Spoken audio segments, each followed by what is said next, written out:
It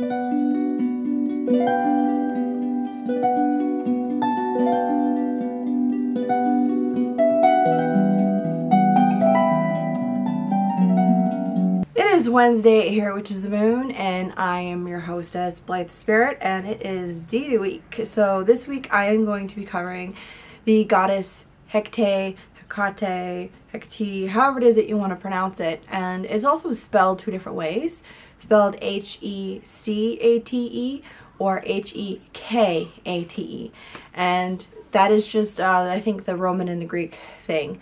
She is pretty much like, she's a Titaness, so she's not even really Greek or Roman. She's kind of pre-Greek and Roman. She's been around for so long, and she has so many names, and has been translated into so many different languages that her name has changed a little bit. And the way that I look at it is, my name could be spelled with an I or a Y, and they could be said different ways depending on who's saying it. But I still know who you're talking to. I know you're talking to me. I know you're talking about me. However it's said or spelled, and as long as it is in a respectful manner, I will answer. She will listen. I can't say that she will answer, but she will listen. So it really depends on what it is that is being done.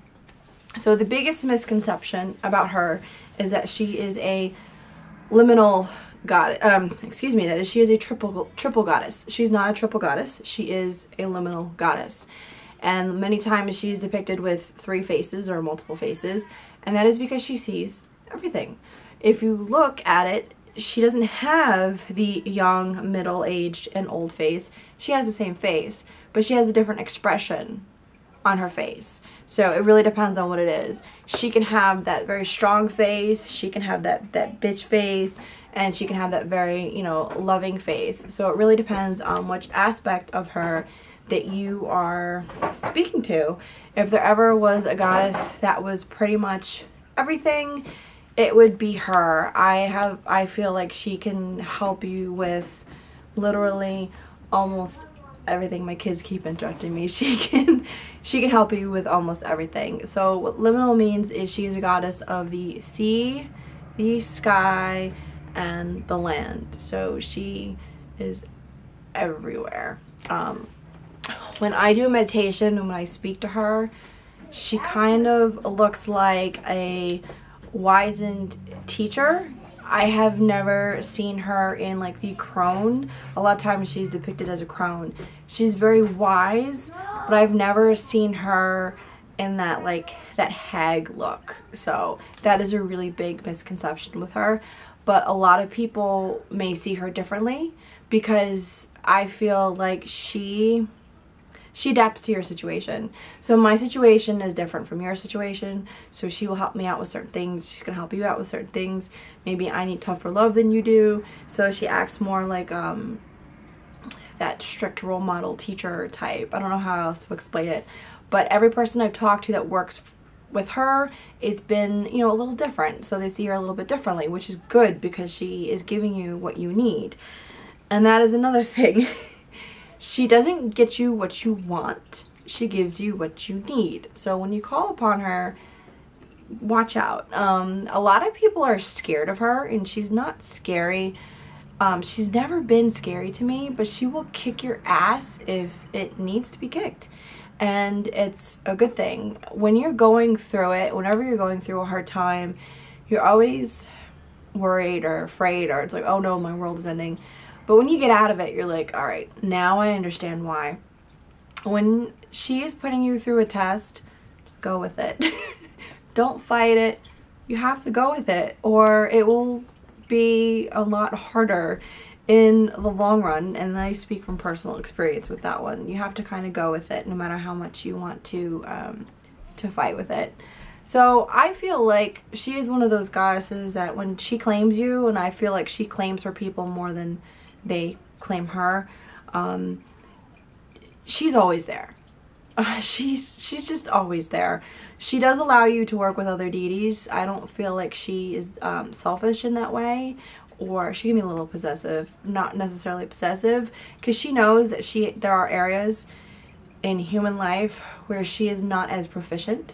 So she will allow you to work with other deities if you need to, but she is just she's always there, and at least for me, she's always number one. For a lot of people that I speak to, she's number one. She does like her own personal space as well. So I don't want to say weaknesses, but she does know the areas where she's not as proficient. So yeah, she always comes first, especially with her priests and her priestesses. Now, one of the biggest misconceptions is that everybody has a god or goddess, and that is not true. To be called upon by a god or goddess is a really big responsibility, and not everybody has the fortitude to take on that responsibility. And I'm not speaking through ego either. Some people don't even work with a god or a goddess, and some people just work with like the mother god and the mother goddess and the father god, and that is what works for them. But to actually be called upon by a god or a goddess is a big deal, and you have to be prepared to be able to do the work and do what they need you to do in order for them to help you out. So she also brings her people together. I have noticed that a lot of people that I associate with or I talk to a lot will work with her, and I think she tries to bring her people together on purpose.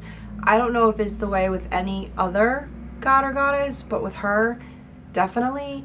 And I think a lot of it is we're drawn to each other because we all take no shit. We all kind of have the same attitude about things, and we can relate to each other, and maybe we'll work on a darker path than some other people do, so we find more camaraderie with each other. So some of her nicknames: she is the Queen of the Witches, and she is the Queen of the Dead, and the Crossroads. Her symbols are also the key, which I actually have been playing with one, key, and the doors, and the torches, and her hounds. She always has those. So the key in the door represents that she could either lock the door or she can open the door. The same with the crossroads. She can block your path or she can open your path. So she works really well with if you are trying to open your roads or if you want to block somebody else's. So she works both ways with that. So she's Queen of the Witches. She will help you with your magic and divination especially. And her hounds. Her hounds are her hellhounds. They help her out, and they can protect you, and they can also be sent after somebody else if need be. And also the dead. I call them the unruly dead. Some people call them the hungry ghosts or the larvae.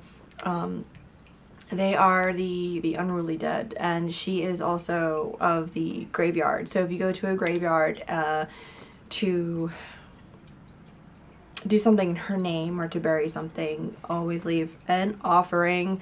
And some of her offerings are garlic is a really big one. I like to use olive oil because it's kind of like a classic Greek thing. She also likes different things. I've read somewhere that it is good to give her something that is of the land, the air, and the sea. So you may want to give some herbs, honey, or comes from bees, or something from birds, and also some kind of fish or something that comes from the sea. That is very good to give to her. When I do a bigger working and ask her for more help, I always give her a bigger offering. I will also give her meat for her hellhounds if that is what needs to be done, and also give an offering of alcohol for the dead if I'm asking for their assistance as well. So, okay, torches. Torches light the way. She is one of the goddesses that has access to the underworld, so she can light your way to the underworld. She helps souls cross over. Crows are also a big thing, and owls. Owls I don't associate with her as much personally, but I know a lot of people do associate owls with her. She also has a symbol that is a wheel, and you can look it up. It's called the Wheel of Hecate or Hecate, and I have one that I painted, and I cannot find it. I've had it for about 2 years, and it kind of floats around sometimes. I don't have a permanent thing set up for her, and I cannot find it, so to me that says that she does not want me to show it, which is kind of crude, so I don't know. It's just a, you know, fast painting, so I don't know why, but it can't question. Another symbol that is not as popular, but I have also found, is the moons of Hecate. The first time I saw this was actually at a Renaissance fair, and I bought it, and this just is not as popular, it seems, as the wheel is. But your goddesses or your god symbol is a really good thing to wear if you are not comfortable with wearing a pentacle and you kind of want to show your faith. So I wore this for a very long time before I was comfortable wearing a pentacle, and now I just don't wear a pentacle because I don't feel like I have to, because I feel like I'm just rich. I don't have to actually have a symbol that shows that, unless I'm actually doing a ritual. So some pictures. Now, I don't have an actual statue to her. The statues that they have, first of all, I didn't like a lot of them, and then the one I do like is it's about $200. So I have this picture. I will keep this picture on my altar, and this shows the three faces, and this shows also the hound, the snake, and the horse, along with the torch, the knife, and the key. She's also said to be with the knife, childbirth as well. So that is not something that I usually associate her with, but that is something. And also this symbol, which is very hard to see on the box, but Amethyst Moon actually made this for me. This picture is on my screensaver on my phone for years now, so that is always there. So yeah, you don't have to have a statue of any god or goddess, is my feeling. A picture works very well, or another representation of them works very well. Just bless it in their name, they know it's theirs, and always have it for them. Some books that are really good is Hecate Liminal Rites. It is a very, very, very good book. I have that on my Kindle. I don't have an actual physical copy of that, but that is an amazing book. She has different feast days, talks about her feast days, different offerings to her, different ways she was represented through the years. This is another book that I have that I've not read yet. I've heard that when you read this, this will open up a lot of doors to her. This is a scholarly more so, though. I have not had time. I just have not had time to really dive into this book yet. This is on my list. I'm hoping to get to it this year. And this one was a little bit expensive, but this was a book that was recommended to me by several people. Had to have it, so I have it, and when it is time, I will be prepared to read it. So she can be a little controversial sometimes with people. A lot of people have different opinions on her and different ways that they work with her.